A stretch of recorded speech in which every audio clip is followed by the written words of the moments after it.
They were surrounded, running out of ammo, and moments from being overrun. Then a single rifle shot echoed across the valley, and everything changed. Before the chaos, before the bullets rained down, the Rangers had been deployed on what was supposed to be a simple extraction assignment. Retrieve a local informant, confirm intelligence on a weapons convoy, and return to base. Nothing unusual. Nothing dramatic. But the weather turned, communications dropped, and a hostile patrol intercepted their route. Captain Mason, the platoon leader, was experienced enough to know when a mission was turning from uncomfortable to catastrophic. 3 hours into contact, his men had taken defensive positions in an abandoned rock terrace that offered minimal cover. The enemy was multiplying by the minute. Ammunition stock was cut in half. A request for air support was denied due to low visibility. The only response that came through the fading comms was short and cryptic. A specialist is en route. Hold position. The men exchanged confused looks. They were used to reinforcements coming in fire teams, helicopters, sometimes mechanized support. Not a single person. But there was no time to argue. All they could do was dig in, return fire, and pray for a miracle. Among the Rangers was Sergeant Allen, a sniper himself, known for precision and calm under pressure. Even he had trouble believing what command had promised. One person could not turn the tide of a fight like this. Not unless that person was something extraordinary. And as the afternoon light faded into early evening, doubts grew heavier than their RUCKSACKS. Captain Mason crawled along the defensive line, checking on each Ranger. Some had minor shrapnel wounds. Some were shaken, but holding steady. Morale was declining, but discipline was intact. The occasional burst of enemy fire snapped overhead, sending sparks off the rocks. Allen looked across the ridge and spoke in a low voice. "They're probing. Checking range. They'll try to rush us soon." Mason knew he was right. And the enemy had numbers. The Rangers had precision in training, but even that only went so far against sheer volume. A barrage hit. One Ranger went down injured. Another radio attempt crackled, then died entirely. Private Harper looked up with worry in his eyes. "Sir, if help doesn't come in the next 10 minutes, they're going to push downhill and roll over us." Mason took a breath, looked toward the rugged mountains, and answered quietly, "Then we hold until the last round." A deadly silence followed, broken suddenly by distant scattering gravel. Someone was moving down from the opposite ridge. The Rangers aimed their rifles, but froze before pulling the trigger. The figure was alone, moving low and fast, wearing standard Navy fatigues with the American flag patch darkened for field operations. A suppressed rifle was slung across her back. She carried herself with effortless confidence, even while sprinting across terrain that would exhaust most trained soldiers. "Harper," whispered the question everyone was thinking. "Who? Is she?" She didn't answer. She didn't have to. She slid in the cover beside Mason and opened her small tactical case. 2 things came out, a long-range precision rifle and a compact digital tablet containing satellite imagery and laser mapping. Mason stared. "You came alone?" She checked elevation angle, wind drift, and timed the sunset. "I came as soon as I got your location." "How many hostiles?" "Best estimate is 50. "Maybe more." She nodded, unfazed. "Where's their sniper?" Allen blinked. "You can tell they have one? If they didn't, none of you would be alive." Her voice wasn't arrogant. It was factual in a way only people who lived in the shadows of quiet war spoke. She scanned the ridgeline, then pointed. 5th rock up. Camouflage blind. "See it?" Allen squinted through his scope. Nothing.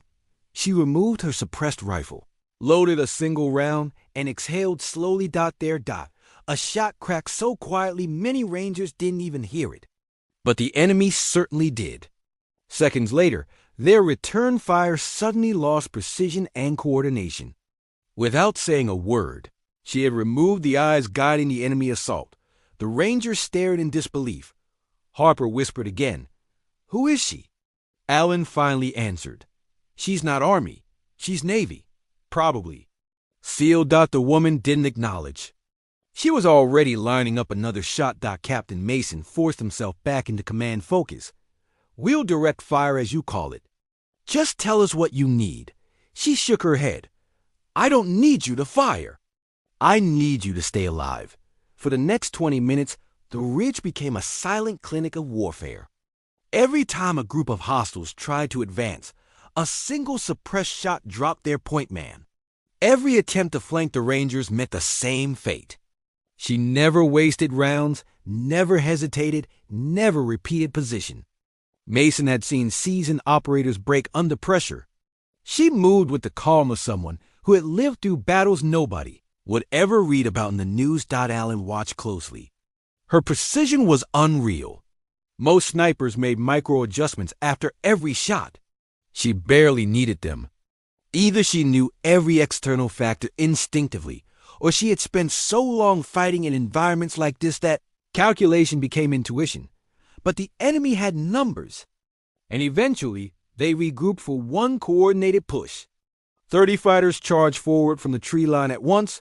Mason shouted, Everyone up! Return fire! The Rangers fought aggressively, dropping multiple threats, but still more came. The woman crouched behind a rock, watching through binoculars. They're using panic as a tactic. If they think they can break your line through fear, they'll charge until they outnumber bullets. Allen reloaded sharply. So what do we do? She glanced at the terrain and finally saw the one tactical weakness the enemy had. Overlooked. There's a shale wall above them. One explosive placed right will bring half that slope down. It'll force them to retreat and block the assault path. Mason didn't hesitate. Who can make the shot?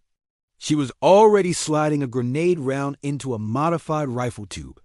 Get ready to move when the dust hits. They'll panic. She fired. The hillside erupted. Stones, dirt, and shattered rock tumbled downward, cutting off the direct assault and scattering enemy fighters.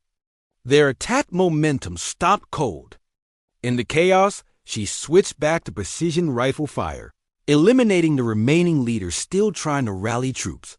Within 3 minutes, the battlefield went silent. Not the silence of calm, but the stunned void that comes when the impossible has just been accomplished. The Rangers looked at each other, then at her, unable to process that one person had changed the outcome of a mission that should have ended in tragedy. Mason finally spoke. Ma'am, what do we even call you? She packed her rifle without looking up. I'm nobody. I just do my job.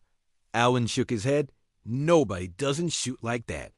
She paused, then answered quietly. Navy Special Operations. Attached to a unit that doesn't have a name on paper. I move alone when I'm needed. Harper blinked. So command sent a ghost to save us. She smiled faintly. Ghosts don't shoot. They just watch. I prefer the sound of things ending. A distant rotor thump grew louder. Air support was finally arriving to extract the team. The woman stood, tightening her gear. This never happened. None of you saw me. Mason stepped forward. Wait. We owe you our lives. She looked at him with eyes, carrying battles older than the men she had just saved. Then used them well. She turned away, disappearing into the narrowing dusk, moving just as quietly as she had arrived. The Rangers never learned her name. But they never forgot the day a single shot in the mountains answered the question they had whispered in fear. Who is she? What did this story make you feel?